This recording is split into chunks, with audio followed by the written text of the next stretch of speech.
Maureen. I'm Karen. And I'm Teresa. And we're the Ennis Sisters. And you're listening to Tobin Tonight.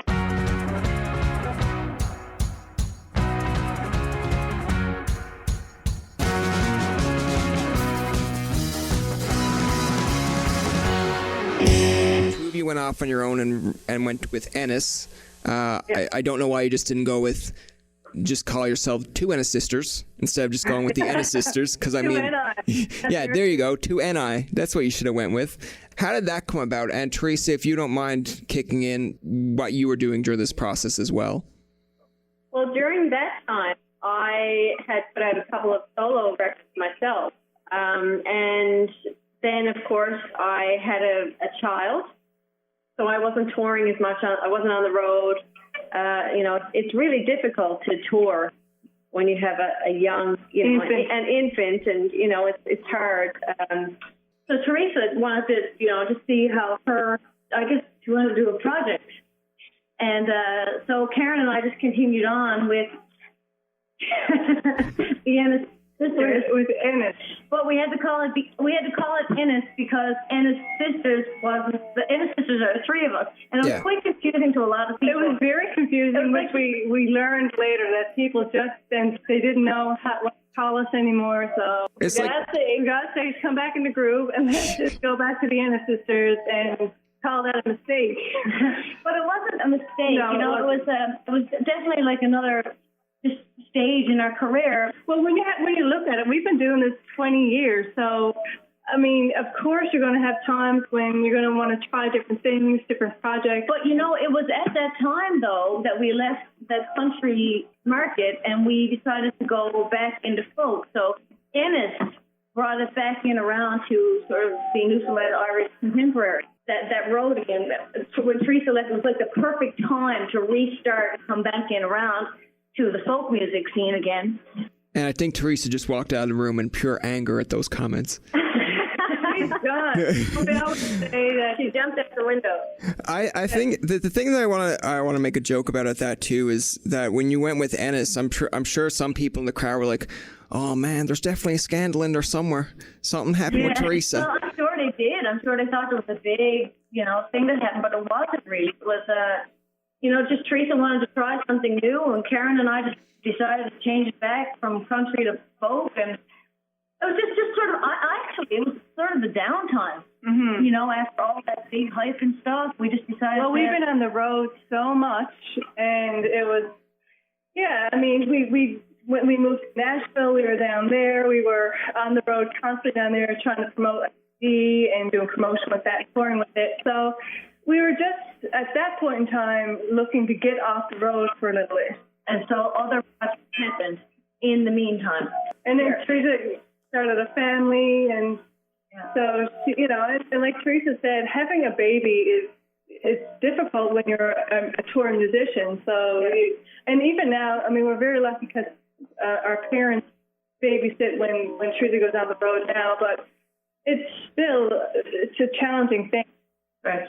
Hard to be away for long stretches of time when you have a small child. And it's going to be 20 years this June 25th that we're in the business since our first CD was released. Oh, wow. And so, that's just the ebb and flow of the industry we're in. We've seen the highs and we've seen the lows of it. But I think every company has the same thing. And thank God we're riding that wave right back. We're right on the wave. We're taking a wave in. I figured with Teresa having the baby, I figured she was going to start her own Rankin family. Well, this is the plan, though. I mean, Rosie, she's very, very talented.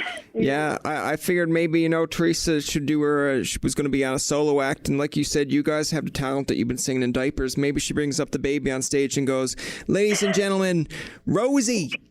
and then the baby. Well, Rosie, she will be working her way up through this. Oh, Rosie's amazing. She's a very talented girl. You guys obviously write and sing a lot of your own songs, but there are a few songs that you've covered as well. Out from St. Leonard's, how fun was it to do that song? Oh, it was amazing. Well, again, that's going back to meeting Gary O'Driscoll at the Babel Folk Festival. And, this was a song that we heard Irish Descendants do that he had just produced that record. And Dad had heard the song on the radio and said, "Girls, I think you should do a nice, you should cover this song." And it was because of covering that song that got Gary O'Driscoll's attention, which is why we recorded Red as the Rose with Gary O'Driscoll. It was just one of those things, again, being in the right place at the right time, having, all the pieces line up. And it's so funny because when I think back to the beginning stages of our career, we were doing little festivals and little shows around St. John's and Southern Shore kind of thing. Guaranteed your mother, Mary, and Joanne would be out in the audience. And Sean, her brother. All of them were always there to course. Remember when they all drove down to PEI to see us? Came to PEI road trip. And it meant everything to us to know that we had family support like that. And even to this day, knowing that when our Christmas concert, no matter when it is, we can always guarantee that, in Ottawa, you can always see Darren and Chantel. They always come out to see us. And Tobin's and the Hazes. Yeah. That's right. I'm going to play a little game here, and let's see how it goes. Who do you think out of the three of you is the most whiniest? Maureen. Me. I'll wait for my name to be thrown up. I am definitely the wine in this cheese group. I'm the cheese and she's the wine. Yeah. Sure. Explain that. What do you mean by cheese? Karen has got the cheesiest jokes of all. Oh, without question. So Karen would be the cheesiest. And I'm happy to be the cheese. And she's proud of it. And I'm the whiny one. That's Maureen is proud of it. And I'm proud of it. And Teresa's a cracker. And Teresa definitely cracks. Yeah, she's a cracker. So the cracker's the one that kind of tries to keep it all together? That's right. You got that right. Yeah, we're the most insane. Yeah, I'd say that Teresa's the most... Teresa's funnier than Karen, I think, but Karen's just more foolish, I think. Yes, I'm very childlike. In many ways. And when you guys, and here's another one. When you guys go on tour, which one of you is the most demanding? Maureen. Again, I was waiting for my name to come up there. Yeah, that's for sure. Yeah. No, but for me, it's not. I just, at this point, I like to have a certain amount of things that are comfortable on the road. I'm not talking, I'm not necessarily a diva, but at the same time, like, I wouldn't stay in, like Karen would go out and spend, $20, save a few dollars, and stay in a hotel room that would be really extremely sketchy. Whereas I feel like the room needs to be at least a 3-star hotel, and I got to feel like I'm safe inside. That's my home for a while. It's hard. When you're on the road, you just want certain things that are comfortable. And you don't want to sleep on a couch. You don't want to sleep on a stained mattress. No, not 20 years in. There's a certain amount of things that I and that's what Karen's talking about, is that, Karen would be willing to stay in the van. Let's say cut certain corners. Karen's good to cut corners where I'm not.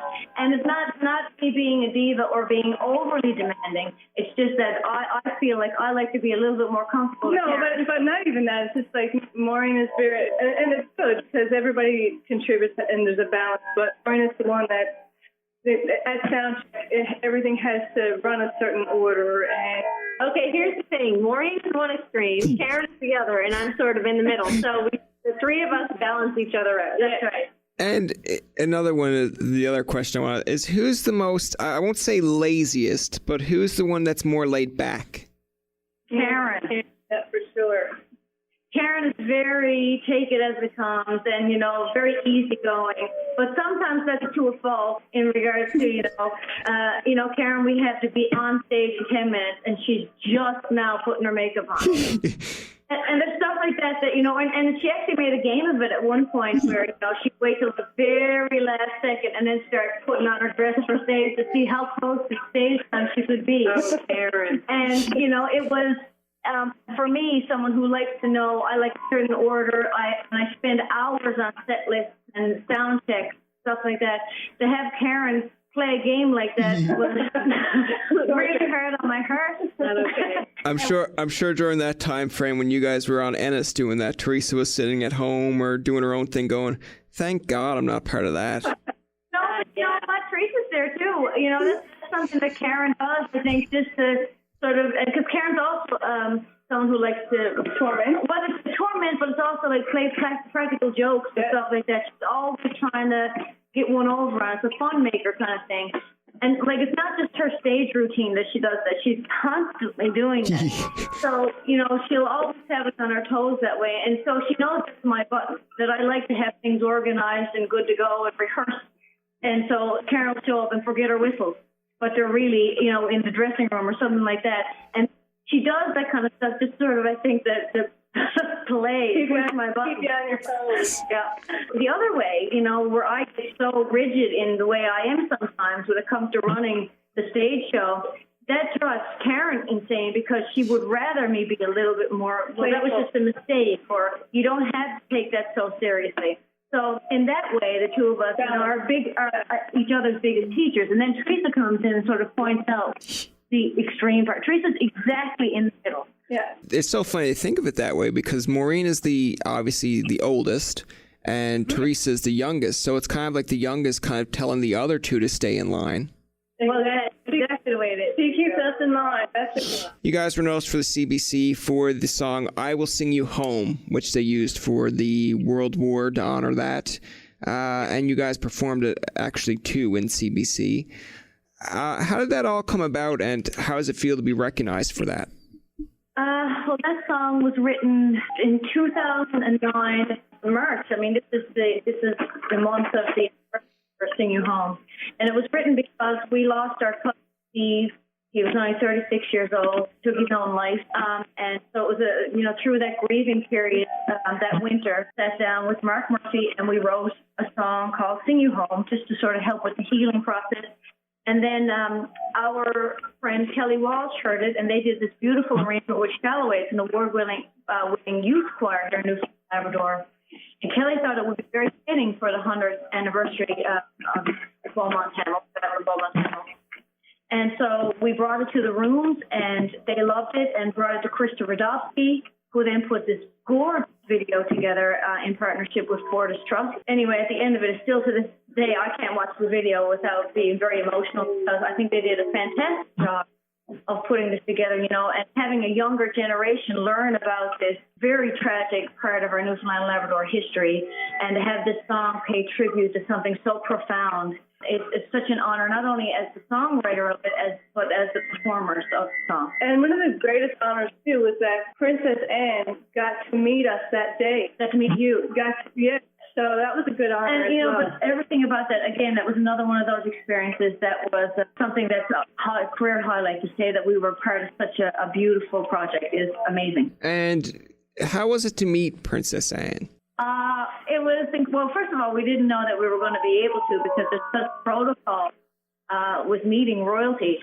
But at the very end of the ceremony, she came up and she just told us how she felt about the song, and we thanked her, and then we went in to sort of a reception where they went in and they opened the exhibit there at the rooms for World War I. And, it was just a sort of a really neat experience to be able to share that time with royalty. And the last question I have for you is more or less, how do you think this interview went?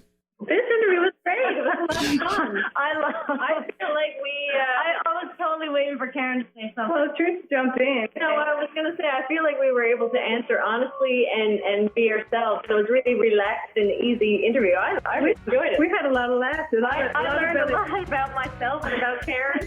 No, but in all seriousness, you have a great, what I noticed the most is I love your radio voice.